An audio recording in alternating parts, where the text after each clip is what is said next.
عائشہ صدیقہ رضی اللہ تعالیٰ عنہ پر منافقوں نے تہمت لگائی. غزوہ تھا، ایک ہوتا ہے غزوہ، ایک ہوتا ہے سریہ. جس جنگ میں آقا علیہ الصلوۃ والسلام نے خود شرکت فرمائی ہو، لیڈ کیا ہو، حکمرانی کی ہو، ان ساری جنگوں کو غزوات کہتے ہیں. غزوہ ایک ہوتا ہے اور غزوات اس کی پلورل ہے، یہ غزوات. اور جس جنگ میں آقا علیہ الصلوۃ والسلام خود نہ گئے ہوں، کسی صحابی کو بھیج دیا ہو، اس کو سریہ کہتے ہیں. تو ہم اور اس کی جمع کیا ہے؟ سرایا. ہم کہتے ہیں غزوات و سرایا. جب یہ لفظ آئے تو یاد کر رکھنا چاہیے، غزوات وہ اس جنگیں جن میں آقا علیہ السلام نے خود شرکت کی ہے، اور سرایا اور سریہ وہ جنگیں جن میں صحابہ کو بھیجا. تو غزوہ بنی مستلق ایک جو غزوہ تھا، اس میں آقا علیہ السلام تشریف لے گئے، واپس آ رہے تھے.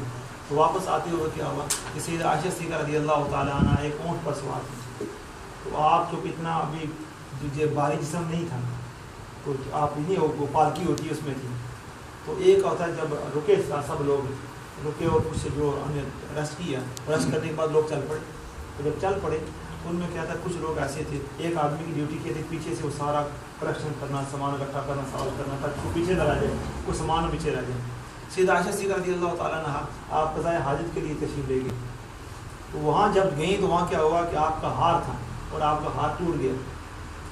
تو آپ ہار کو جوڑنے میں، اس گٹھا کرنے میں لگ گئیں اور تھوڑی دیر ہو گئی. اور جو پالکی اٹھانے والے تھے انہوں نے یہ سمجھا کہ سیدہ عائشہ صدیقہ رضی اللہ تعالیٰ عنہ اس کے اندر ہیں، اور اٹھا کر انہوں نے اونٹ پکڑا تو چل پڑے. تو صفوان ایک صحابی جو پیچھے پیچھے آیا کرتے تھے، جب وہ تشریف لائے تو انہوں نے دیکھا کہ وہ بیٹھی ہوئی ہیں. تو آپ نے انا للہ و انا الیہ راجعون پڑھا. اور اس کے بعد کیا ہوا، سیدہ عائشہ صدیقہ رضی اللہ دیکھا وہی ہیں. تو آپ نے کیا کیا کہ آپ ایک طرف ہو گئے اور انہوں نے اونٹ کو بٹھا دیا، اور سیدہ عائشہ صدیقہ رضی اللہ تعالیٰ سے بیٹھی اور آپ چل پڑے. اچھا کسی کو خبر نہیں ہے. مدینہ پاک میں پہنچے اور اندرون منافقوں نے شور مچا دیا، اور آقا علیہ الصلوۃ والسلام کی زوجہ محترمہ پر بری بات کا الزام لگا دیا، اور باتیں ساری شروع ہو گئی، سارا کچھ ہو گیا.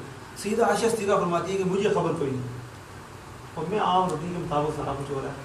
تو باقی جتنے آگے پیچھے خواتین کو بھی پتا ہے. تو ایک دفعہ کیا، جب باہر آپ جائیں تو آپ اس مدینہ پاک میں چونکہ باتھ روم کا سلسلہ نہیں تھا، تو خواتین بھی رات کے وقت باہر جایا کرتی تھیں، دور چلی جاتی تھی. تو جب جا رہی تھی تو ساتھ جو دوسری آپ کی سہیلی تھی، تو ان کی کوئی ٹھوکر لگی، انہوں نے کسی کو برا بھلا کہا. انہوں نے کہا یہ باس کو برا بھلا کیوں کہا؟ انہوں نے کہا تمہیں نہیں پتا، تم پر اس نے تہمت لگائی ہوئی ہے. انہوں نے کون سی تہمت، کیا بات ہوئی؟ تو انہوں نے کہا یہ بات ساری، جب ساری بات کا پتہ چلا تو سیدہ عائشہ صدیقہ رضی اللہ تعالیٰ عنہ کی حالت ہی غیر ہو گئی. اور آپ محسوس کر رہی تھی کہ آقا تشریف لاتے ہیں اور بات زیادہ نہیں کرتے، خاموش رہتے ہیں اور تھوڑا نہیں الگ الگ رہتے ہیں، مگر بات کو سمجھ نہ سکے. اور پھر جب سارا معاملہ ہوا، آپ نے کہا یا رسول اللہ میں اپنے والدین کے گھر جانا چاہتا ہوں، اور پھر وہاں چلی گئی. اور آپ کو یہی تھا کہ میں چونکہ ایسا معاملہ اللہ کے نبی کی گھر میں پاکیزگی ہوتی ہے، الخبیثات للخبیثین والطیبات للطیبین والطیبون. یہاں تو طیب معاملہ سارا پاک ہے. یہاں یہ اللہ تعالیٰ، وہ اللہ تعالیٰ جو اپنے نبی کے جسم پر ایک گندی مکھی کو بیٹھنے نہیں دیتا، تو وہ اللہ تعالیٰ آپ کے حرم میں اور آپ کے ازواج میں کوئی ایسا معاملہ کر سکتا ہے؟ قطع انسان سوچ نہیں سکتا. تو یہ سارا معاملہ ہوا تو آپ کا خیال یہی تھا کہ جیسے یوسف علیہ السلام کا معاملہ ہوا نا، تو یوسف علیہ السلام کی جب گواہی کس نے دی تھی آپ کی کردار کی، ایک بچے سے اللہ نے دلوائی. تو یہ تھا کہ کوئی آیت نازل ہو جائے گی، کوئی معاملہ یا کوئی ایسا معاملہ ہو جائے گا، مگر کو یہ نہیں پتا تھا کہ اللہ تعالیٰ خود آپ کی طہارت کی گواہی دے گا. سبحان اللہ. اور پھر جب یہ آیتیں نازل ہوئی، آقا علیہ السلام تشریف لائے اور کمال کی کیفیات تھی اور سارا کچھ تھا، اور منافقوں کے سارے منہ بند ہو گئے. تو یہ سارے واقعے کے پس منظر بھی یہاں بیان کیا گیا، اور اس وجہ سے یہ سورہ کی بے باک آیتیں نازل ہوئی ہیں. اس کے بعد آگے سورہ فرقان شروع ہو جاتی ہے. اس میں ایک اور اسلام کی باتیں کی ہیں، جب گھر میں داخل ہو سلام کرتے تو داخل ہو. اور حدیث پاک میں آتا ہے کہ جو آدمی گھر میں سلام کہہ کر داخل ہوتا ہے، السلام علیکم ورحمۃ اللہ وبرکاتہ، السلام علیکم، اللہ تعالیٰ اس کے گھر والوں کی حفاظت کا ذمہ لے لیتا ہے. سبحان اللہ. اور اتنی پیاری حدیث پاک ہے، آپ نے صرف کیا کہا سبحان اللہ، آپ نے یہ کیا گھر میں داخل ہوئے السلام علیکم. اچھا ہمیں روٹین پاس پتہ نہیں ہوتی، السلام علیکم کہہ دیا، گھر والوں نے وعلیکم السلام کہا، تو پورے گھر والے ان کی ڈیوٹی، ان کی رسپانسبلٹی اللہ تعالیٰ کی ہوگی، پروٹیکشن کی، حفاظت کی. تو یہ عادت ہونی چاہیے جب کہ گھر جائیں السلام علیکم، گھر میں کوئی بھی نہ ہو تو السلام علیکم کہیں اور آقا علیہ السلام کو درود السلام پڑھیں، السلام علیکم یا رسول اللہ، السلام علیکم یا رسول اللہ. بلکہ بہتر یہ ہے کہ جب آپ اندر داخل ہوں بسم اللہ پڑھیں.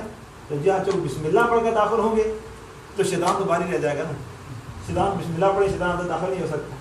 ایک کافر اور مومن کا شیطان کسی نے دیکھا تو کافر کا شیطان بہت تگڑا، بہت نہیں ہلتی ہے، اور مومن کا استطاعت بہت کمزور سا ہے. تو انہوں نے پوچھا کہ یہ کوئی ولی اللہ سے پوچھا یہ کیا معاملہ ہوا, تم بڑے حالتی ہو, یہ کمزور ہے. تو کافر نے کہا کہ کیا مسئلہ کوئی نہیں ہے, کھانا کھاتا ہے تو وہ نہ بسم اللہ نہ معاملہ ہی کوئی نہیں ہے, میں بھی کھاتا رہتا ہوں, سوتا بھی رہتا ہوں, سارے معاملات ہوتے ہیں. تو مسلمان مومن کے شیطان سے پوچھا تمہارا کیا معاملہ ہوا؟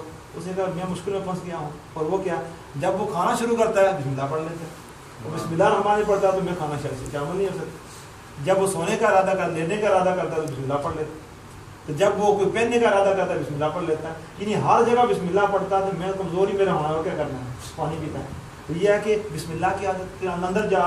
تو قاضی یاد نے بیان کیا شفا میں کہ جو جب گھر میں داخل ہو تو آقا علیہ السلام پر درود و سلام پڑھا کرو.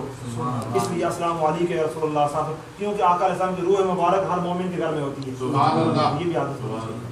اس کے بعد آگے سورہ فرقان شروع ہو جاتی ہے. اس میں بڑی پیاری آیت ہے, وہ کیا ہے, اللہ فرماتا ہے مومنوں کی شان کیا ہے, وعباد الرحمن الذین یمشون علی الارض ہونا. اللہ کے ایک بندے جب زمین پر چلتے ہیں تو بڑے عاجزی کے ساتھ چلتے ہیں, اکڑ کر نہیں چلتے. وَإِذَا خَاطَبَهُمُ الْجَاهِلُونَ قَالُوا سَلَامًا. جب جائے اکڑ لوگ ان کو کوئی بری وہ تنگ کرتے ہیں تو کوئی لمبی بات نہیں کرتے, کوئی آرگومنٹ نہیں کرتے, کوئی شور میں جاتے, یہی کہتے ہیں قالوا سلاما, سلام ہو, اور خاموشی سے چلے جاتے ہیں. ان کی ساری باتیں جانیں. کوئی عباد الرحمن الذین, بڑی پیاری پیاری باتیں. والذین یبیتون لربہم سجدا وقیاما. اور جب رات آتی ہے اللہ کی یاد میں کھڑے ہو جاتے ہیں اور سجدے میں اور رکوع میں اللہ تعالیٰ کو یاد کرتے ہیں. اس کے آخر میں ایک دعا ہے, بڑی خاص دعا ہے, اور وہ کیا ہے, ربنا هب لنا من ازواجنا وذرياتنا قرة اعین وجعلنا للمتقین اماما. کہ اللہ تعالیٰ ہماری بیویوں کو اور ہماری اولادوں کو ہماری آنکھوں کی ٹھنڈک بنا. وجعلنا للمتقین اماما, اور ہم سب کو متقی لوگوں کا امام بنا دے. اندازہ کر لیجیے آیت آئیے, میں تو سمجھتا ہوں یہ دعا ہر کو یاد کرنی چاہیے تاکہ بیویوں کا مسئلہ بھی حل ہو جائے, بچوں کا مسئلہ بھی حل ہو جائے.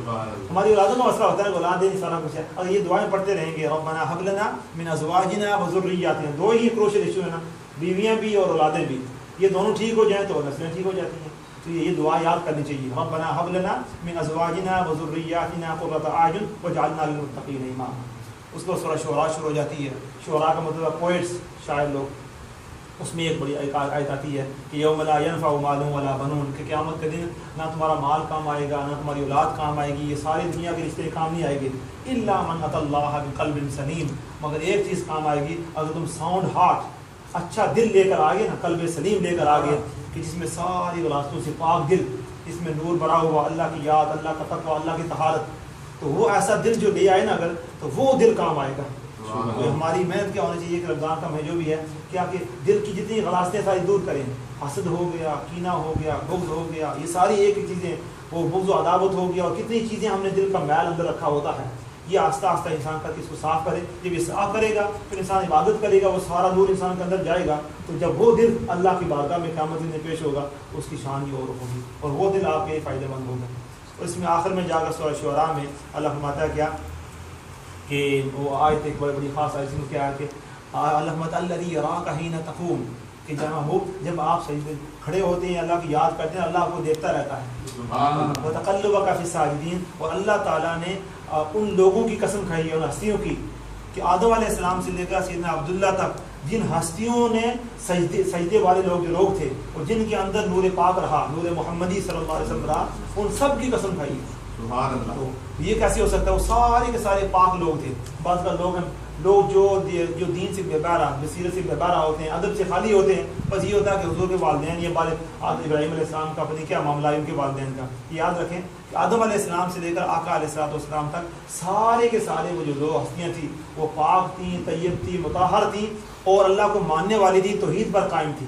آقا علیہ السلام کے پورے آباء و اجداد میں کوئی مشرک نہیں ہوا, کوئی بدکاری کا معاملہ نہیں ہوا. پاک اللہ حضور نے فرمایا کہ پاک رحموں سے اور پاک پشتوں سے اللہ تعالیٰ مجھے منتقل کرتا کرتا یہاں لایا. یہ ساری باتیں بیان کی ہیں. تو آخر شعراء کی بات جو آ رہی ہے, شاعروں کی بات چل نکلی ہے, تو آخری آیتوں, دو آیتوں میں کیا ہوا کہ جب یہ آیتیں نازل ہوئی نا کہ والشعراء یتبعہم الغاوون, کے شاعر لوگ باقی باتوں ان کو فالو کرتے ہیں, سارا کچھ ہوتا ہے. تو تین جو شاعر تھے بڑے بڑے روائے نبی کے, عبداللہ بن رواحہ, حسان بن ثابت, ایک اور ہستی تھی, وہ روتے ہوئے آقا کی بارگاہ میں آئے, یا رسول اللہ صلی اللہ علیہ وسلم, ہم تمہارے گے, ہمارا کام ہی شاعری کرنا ہے, ہم تو ہر وقت شعر پڑھتے رہتے ہیں اور آپ کی نعتیں پڑھتے رہتے ہیں. جہاں تو اللہ فرماتا ہے کہ شاعروں کو یہ معاملہ ہے, تو حضور نے فرمایا تمہیں کس نے کہا ہے؟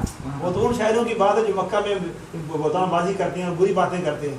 تمہارا تو اگلی آیت پڑھو الا الذین آمنوا وعملوا الصالحات، تمہارا تو ان میں شمار ہوتا ہے. سبحان اللہ. تو ہم تو اس کے بعد کیا ہوا، ایک دم مسجد نبی میں بیٹھے ہوئے ہیں اور زور کے ساتھ آسان میں صاحب شعر پڑھ رہے ہیں.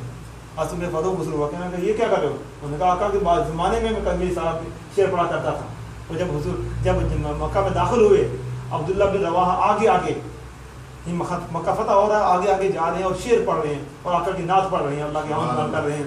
تو حضرت فاروق نے فرمایا کہ عبداللہ بن رواحہ خانہ کعبہ کے اندر اور شعر. حضور نے فرمایا اب عمر اس کو پڑھنے دو، یہ تیروں کی طرح مشرکوں پر لگ رہے ہیں. یہ ہے کہ اچھی اچھی شاعر تھے، بڑے بڑے 34-35 صحابہ کرام آقا علیہ السلام کے نام تھے.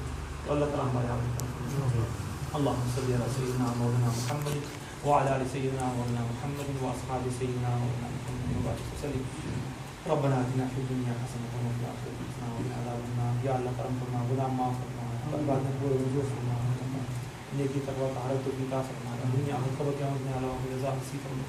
مسلمانوں کے حال پر رحم فرما، سیریا کے مسلمانوں کے حال پر رحم فرما. یا اللہ پاک جہاں جہاں مسلمان پریشان حال ہیں، خاص طور پریشان ہونے، اللہ پاک ان کا کرم فرما. تمام زیارتوں کی حفاظت فرما، تمام زیارات مقدسہ پاک مقامات کی حفاظت فرما. اور سیدہ زینب رضی اللہ تعالیٰ کی ہاں یہ ابزار کو جو حملہ کیا، اللہ پاک ان بدبختوں کو نیست و نابود فرما اور ایسی ساری سازشوں کو ناکام بنا اور ساری پاک جگہوں کو اللہ پاک ان خارجیوں سے اور خارجی لوگوں سے اللہ پاک کو صاف فرما. ہمیشہ کے لیے قیامت تک لیے اللہ ان کی حفاظت فرما. وفقدهم الى الله ان الله بصير بالعباد. وصلى الله تعالى على خير خلقه سيدنا مولانا محمد وعلى اله وصحبه اجمعين.